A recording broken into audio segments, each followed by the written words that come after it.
എപ്പോഴും നിനക്കുള്ള പരിപാടിയാണത്? ലാസ്റ്റ് മിനിറ്റിലെ ഡ്രസ് ചേഞ്ച്?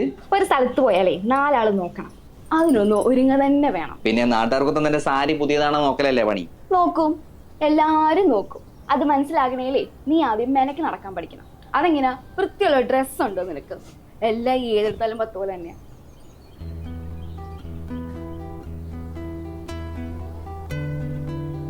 എടാ, ഞാൻ അങ്ങനെ ഫീൽ ആവാൻ വേണ്ടി പറഞ്ഞതല്ല.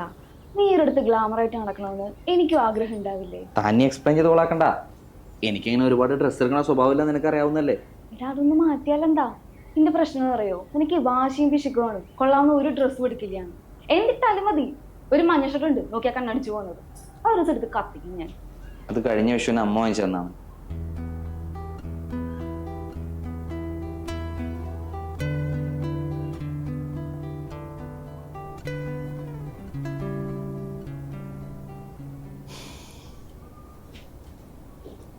എടോ, വല്ലപ്പോഴും 2 ഡ്രസ്സ് എടുക്കും.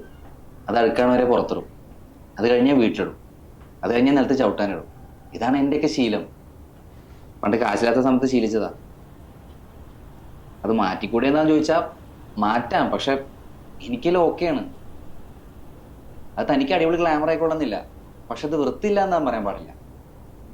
അത് കുറച്ച് ഹേർട്ടിങ് ആണ്. എടാ, ഞാൻ ആ സെൻസിലല്ല ഉദ്ദേശിച്ചത്. താൻ ഇത് സെൻസിലാ പറയുന്നുള്ളതല്ല, കേൾക്കുന്നതിനാക്കുന്നത് എങ്ങനെ ഫീൽ ചെയ്യുന്നുള്ളതാണ് മാറ്റർ. കാര്യം താൻ കളിയാക്കുന്നത് എൻ്റെ എൻ്റെ ലൈഫിനെയാണ്. എടാ, സോറി. സോറി പറഞ്ഞിട്ട് എന്തിനാ? വിട്ടവളി ആന പിടിച്ചാൽ കിട്ടില്ല എന്നല്ലേ?